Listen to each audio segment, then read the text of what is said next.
This is why I love Kentucky. One of the reasons why I love Kentucky is it's December the 22nd.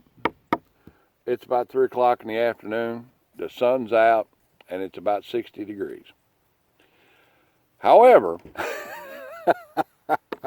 3 days ago, it would have been about 22, 23 degrees because I was out in it working. Hey, how y'all are? This is your old buddy George Jones over at the Bergen Gun Range with my next installment on, hey, we got a new gun. Let's try this guy out. This is the Diamondback Sidekick. Diamondback Firearms, and that thing with the thing on the end of it I'm not supposed to say. And this is the Sidekick Bird's Head 22 long rifle WMR 3-inch barrel. And it's in SAD black. And we're going to give it a try here. Oh, I guess I better show you the gun. It's this gun right here. This is a cute looking gun. Now, the Sidekick is I don't know if it's a manufactured copy, but the Sidekick is a copy of the high standard Longhorn 22 revolver. That's what it is. It's the long and the short of it. And they made a couple of 3 variations on the high standard. One of them was the Longhorn. One of them was the Honcho, the Rancher, the Marshall, and so forth. And they were in double nine, and they were in different barrel configurations and different barrel lengths and so forth. But they were basically this action. Now this one is like the Marshall. You have to pull out on the crane rod and drop the cylinder out. Okay, so that's how it works. The original double 9 had a false ejector rod assembly on it, and instead of pushing back on the ejector rod handle, you pushed forward on it, and that pulled the pin forward and allowed the cylinder to open. And some of them had them and some of them didn't. As far as I know, the high standard didn't make it in a bird's head configuration at all. But they had them, and they were chrome plated with fake, bone grips on them and that sort of thing. And they were a good gun. I mean, I owned several of them when I was younger, when they were popular and you could get them. Nowadays they're kind of rare. But they've come out with this. Now, the 5.5 inch, 6 inch barrel version is pretty cool. I haven't had a chance to review it yet, but I have had a chance to review this one, and here we are. This is a convertible cylinder gun. The old high standards only come with 1 cylinder. They were either Magnum or long rifle. This one comes with 2 cylinders. And we're going to explore the aggravation in changing the cylinder. But first, we're going to shoot it here a little bit. And this cylinder is the, let me turn it around here and figure it out. This one is the long rifle cylinder. So we're going to give it a whirl with some 22 long rifle right here and see what it's like. See if I can hitify anything with it or shootitate something with it. Dump me out some Federal Auto Match. That's what happens when you get down to the end of the box of the Auto Match. You got to have something to put it in. There's that great big old box and then a few little shells in there is an aggravation. All right, let's get her opened up here and get her loadified, gliddened. It's about 9. It holds 9. And it's, Harrington Richardson manufactured 9-shot revolvers for years, and nobody else ever picked it up, And the first one outside of H&R to have a 9-shot gun in common availability was high standard. And it's not broke in real good yet. You've still got to pull out on the pin to get it to go into the cylinder to go in the battery. But as it breaks in this little cut here, I think it'll be easier to do. This thing's going to be loud in long rifle. We're shooting at a previously shot at target at 15 yards, a little 8-inch circle shoot and see, and we're going to try it on single action, see how it shoots. See if we can hit anything with it.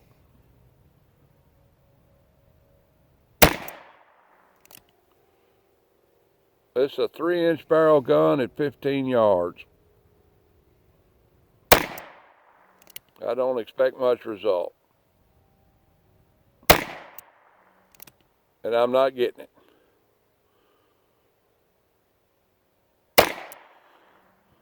It's pretty nice on single action though.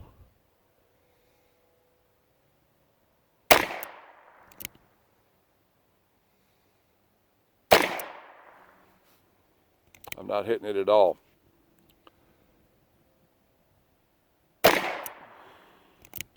Nope. Let's try a 10-inch steel at 25 yards. Nope.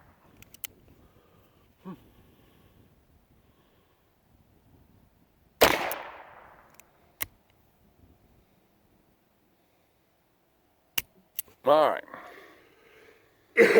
Now, they punch out pretty. They don't punch out very easy. Let's say that. They don't punch out very easy.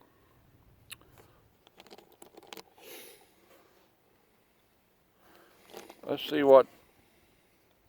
If I can't hit it on single action, I know I can't hit it on double. But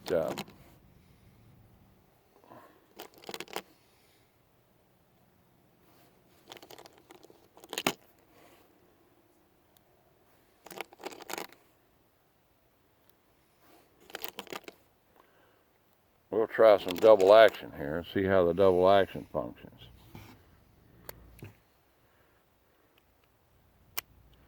All right.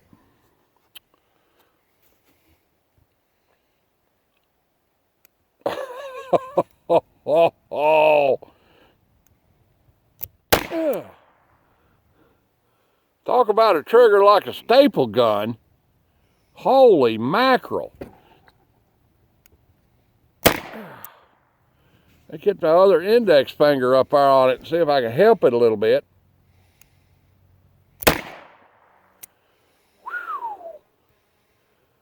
That leaves much to be desired.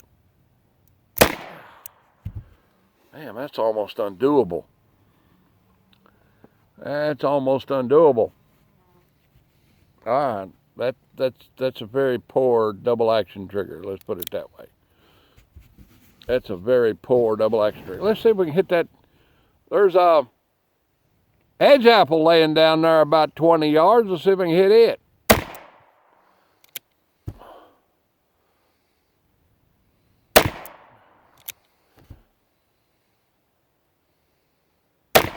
Nope.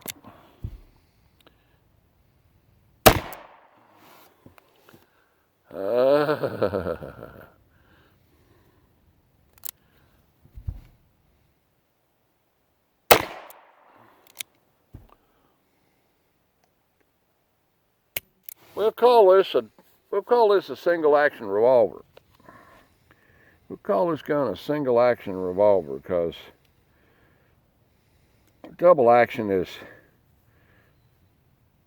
not very desirable. And it has the same problem that a lot of swing out cylinder rimfire revolvers have got, is the cartridges expand and you could easily push one out, but all 9 of them at once is an ordeal. All right, with all that having been said, let's see if we can't get the cylinder out of this thing and put another cylinder in it and change the caliber. So you push in on this plunger.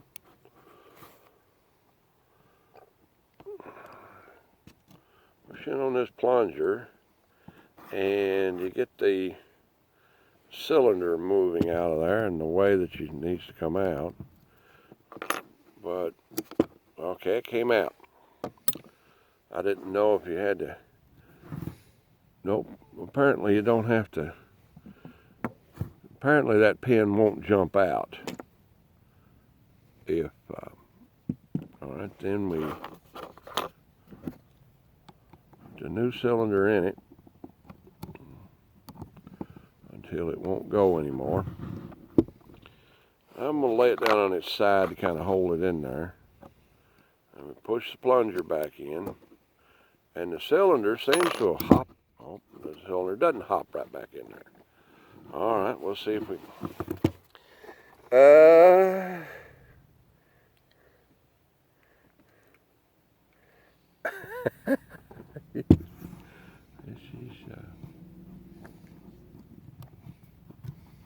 all right, now hold that guy right there in place. Get her punch. See if we can hold it and get her punch. Get that guy to move without taking your finger off with it. And it's kind of a wishy-washy, worky-aroundy kind of thing here. It's almost lined up. Oh, this ain't no fun at all. This is not a strong cooperating arrangement here.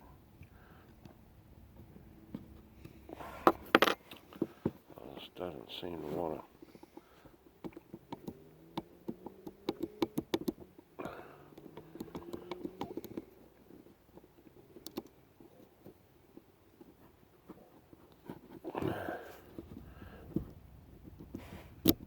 Okay. When the cylinder drops into battery, it appears to be correctly aligned. Okay, pull it out. Yep, it's in there. Do that at home, not in the field, is my advice. Now, I have high hopes for this gun, actually, to tell you the truth. When it first come out, I thought, man, what a neat gun. Now we've got, let's see if we can get loaded with Magnums. We've got some arms car in it, which I really like arms car. I've killed more game with arms car Magnums than I have anything else. I prefer it. It seems to be better than the Winchester jacket at Hollow Point.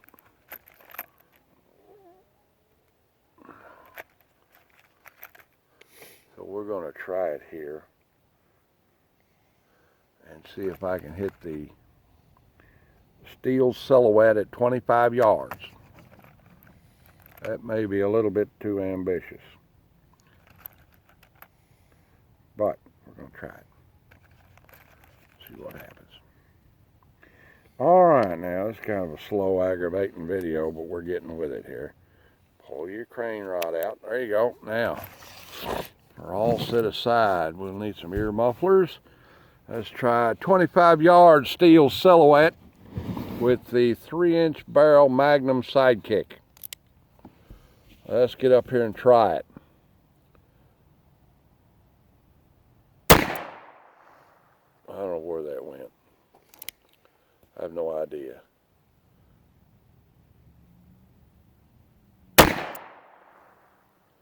It went in, it seems to be shooting a little low. Let's get it.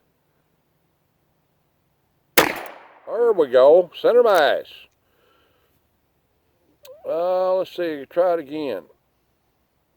There we go.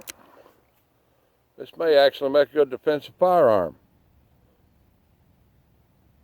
There we go again. Of course, that target's a lot bigger than the one I was shooting at last time. Hit.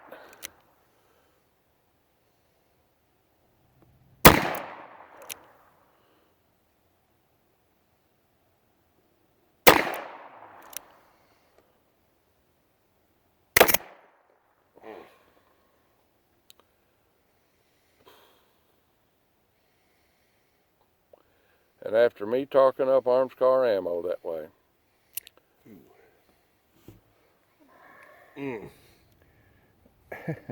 What case? This is not going real good. If you get closer to the target, the double action will be less. Well,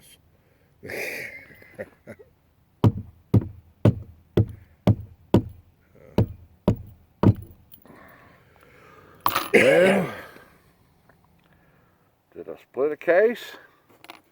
No. It felt like it. Question is, have I got one in there? Have you? Got one in there. Okay. I felt a Oh, powder blast next to this has been a lousy. Everything's going wrong today. Fame and fortune come at a price. Well, get another round and put it in there and see if we can shoot that bullet out there. I know. It's like get one person stuck down in a tube and sending somebody else down for them. Let's just quit.